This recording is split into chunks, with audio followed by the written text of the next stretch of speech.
अस्सलाम वालेकुम नाजरीन, मैं हूं अली नवाज। आप देख रहे हैं मेरा यूट्यूब चैनल टॉक जोन।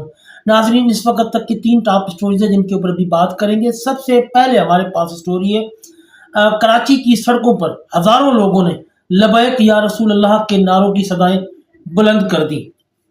अगली स्टोरी हमारे पास पब्लिक सर्वे में तमाम सियासी जमातों में तहरीक लबैक पाकिस्तान के अल्लामा साद हुसैन रिजवी नंबर 1 पर आ गए।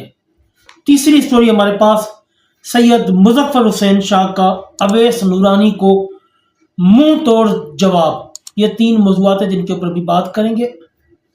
इससे पहले अगर आप मेरे चैनल पर पहली मर्तबा है तो चैनल को लाइक और सब्सक्राइब ज़रूर कर दें। वीडियो में कमेंट ज़रूर किया करें, आप लोगों के कमेंट से हमें मोटिवेशन मिलती है। चलते हैं अपने मौजू की तरफ। नाज़रीन, सबसे पहले बात करते हैं कराची की सड़कों पर हजारों लोगों ने लबैक या रसूल अल्लाह की सदाएं बुलंद कर दी हैं।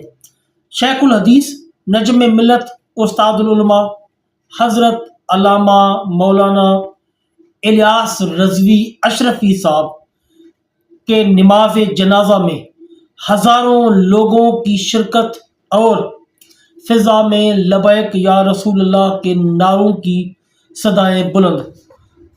नाजरीन, जो दीन का काम करते हैं, अल्लामा खादम हुसैन रिजवी साहब हमेशा फरमाते थे कि दीन कदी कंड नहीं लगन देंदा।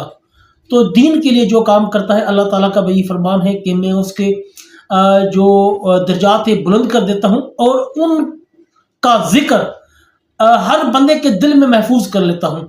और आप लोगों ने देखा कि आज अल्लामा साहब का जो जनाजा हुआ है, कराची की सड़कों पर हजारों लोगों ने लबैक या रसूल अल्लाह की सदाएं बुलंद की हैं।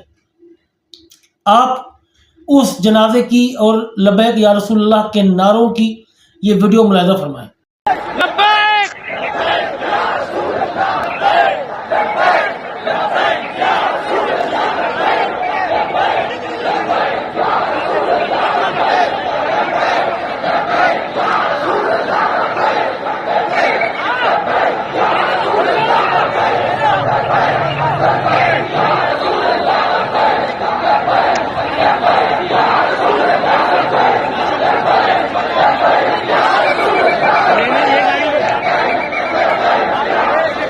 नाज़रीन, वीडियो आपने मुलाहिजा फरमाई। अल्लामा मौलाना इलियास रज़वी अशरफी साहब का अहले सुन्नत के जितने भी उलमा हैं इनमें एक मुनफरिद मकाम था, क्योंकि उनके हज़ारों शागिर्द थे और उन शागिर्दों के भी आगे शागिर्द थे, इसलिए उनको उस्तादुल उलमा कहा जाता है कि वो उलमा के भी उस्ताद थे। ठीक है, तो ये इनकी बहुत बड़ी खिदमत हैं अहले सुन्नत के लिए और दीन इस्लाम के लिए, जो रहती दुनिया तक याद रखी जाएंगी। अल्लाह पाक से दुआ है अल्लाह पाक इनको जन्नतुल फिरदौस में आला मकाम अता फरमाए और इनके दर्जात को बुलंद फरमाए और इनकी जो सगीरा और कबीरा गलतियां कोताहियां हैं वो उनको माफ़ फरमाए। नाजरीन, चलते हैं अपने अगले मौजू की तरफ। पब्लिक सर्वे में तमाम सियासी जमातों में तहरीक लबैक के अल्लामा साद हुसैन रिजवी नंबर 1 पर आ गए हैं। आप मेरी स्क्रीन पर वो स्क्रीनशॉट भी देख सकते हैं कि किसी बंदे ने एक पब्लिक सर्वे करवाया है ट्विटर पर, जिसमें 10 बड़ी सियासी जमातों के जो कायदीन हैं उनके नाम लिखे हुए हैं और उनमें हर बंदे ने अपना वोट दिया है।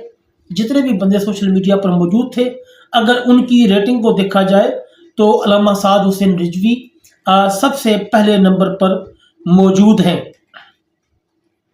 हुकूमत और रियासती इदारों ने कायदीन से लेकर आम कारकुनों तक हर वो जुल्म किया जो पाकिस्तान में इससे पहले किसी भी सियासी और दीनी जमात पर नहीं किया गया, लेकिन उसके बावजूद भी तहरीक लबैक पाकिस्तान अपना एक मुनफरिद मकाम रखती है और सोशल मीडिया पर भी उनकी एक बहुत बड़ी पावर है, जो कि हमेशा जब भी वो हैशटैग अपना अनाउंस करते हैं हमेशा नज़र आती है।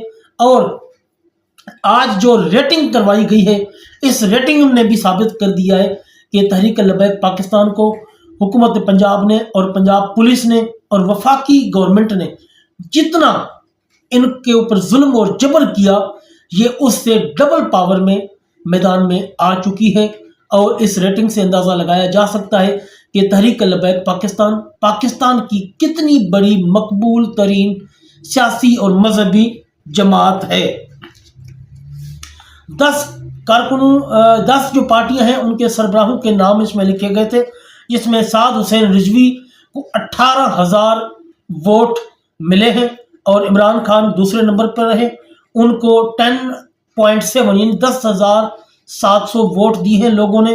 تیسرے نمبر پر جو ہے وہ شہباز شریف صاحب ہیں، جن کو 1100 ووٹ ملے ہیں، اور مولانا فضل الرحمان کو 1000 ووٹ ملے ہیں۔ اس سے ثابت ہوتا ہے کہ حکومت نے جتنے بھی اوچھے ہتھ کنڈے استعمال کیے تھے تحریک لبیک پاکستان کے خلاف کہ اس کو ختم کیا جائے، اس کو دیوار کے ساتھ لگایا جائے، وہ سارے ہتھ کنڈے، وہ سارے حکومت کے منصوبے ناکام ہو چکے ہیں۔ تحریک لبیک پاکستان پہلے سے بھی زیادہ مضبوط ہو کر میدان میں آ چکی ہے، اور انشاءاللہ امید کی جاتی ہے کہ آنے والے چند دنوں میں تحریک لبیک مزید اس سے بھی زیادہ مضبوط ہو کر سامنے آئے گی، اور اس کو جتنا بھی دبایا جائے گا یہ اس سے ڈبل پاور میں سامنے آئے گی۔ آپ نے دیکھا اس سروے میں 18,000 لوگوں نے ووٹ دیے علامہ سعد رضوی کو، کیونکہ اس کو بہت زیادہ جو ہے ظلم اور جبر کا نشان بنایا گیا نشانہ، اور اس کے بعد عمران خان کی پارٹی کو بھی اس کے اوپر بھی بہت ظلم اور جبر کیا گیا، لیکن وہ دوسرے نمبر پر ہے۔ اور باقی جو پارٹیاں جو جمہوریت کا کھیل کھیل رہی ہیں، ان سب کا جو ریٹنگ میں آپ رزلٹ دیکھیں تو کسی نے 1000 ووٹ لیے ہیں، کسی نے 1100 لیے ہیں، کسی نے 500 لیے ہیں۔ یہ ان کے حالات ہیں۔ اس لیے کہتے ہیں کہ ظلم اور جبر کا نظام نہیں چل سکتا، آخر اس نے گرنا ہوتا ہے، اور اس نظام کے گرنے کے آثار نظر آنے شروع ہو گئے ہیں۔ ناظرین، چلتے ہیں اپنی تیسری خبر کی طرف۔ 18 تاریخ کو جو اویس نورانی نے تحریک لبیک پاکستان کے خلاف لب کشائی کی تھی، اور ان کو ایک دہشت گرد جماعت ثابت کرنے کی کوشش کی تھی، اور انڈیا سے فنڈنگ لینے والی جماعت ثابت کرنے کی کوشش کی تھی، اس پر بہت زیادہ ان کے اوپر تنقید کی جا رہی ہے سوشل میڈیا پر، اور ان کو آڑے ہاتھوں لیا جا رہا ہے کہ انہوں نے جو ہے وہ ہمیشہ اہل سنت کو ہی نقصان پہنچانے کی کوشش کی ہے، اور یہ ایجنسیوں کے ٹاؤٹ ہیں، یہ حکومت کے ٹاؤٹ ہیں۔ اس طرح کے القابات ان کو سوشل میڈیا پر دیے جا رہے ہیں، اور جتنے بھی بڑے بڑے علماء ہیں وہ ان کے خلاف بہت غصے کا اظہار کر رہے ہیں۔ ایک علماء دین ہے سید مظفر حسین شاہ، ان کا اویس نورانی کو منہ توڑ جواب انہوں نے دیا ہے۔ اس کی ایک ویڈیو بھی سوشل میڈیا پر وائرل ہے۔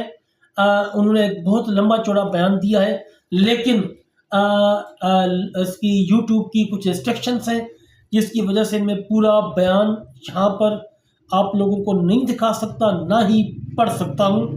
ان کا بہت سخت موقف آیا ہے جس طرح انہوں نے تحریک لبیک کے خلاف بیان بازی کی ہے۔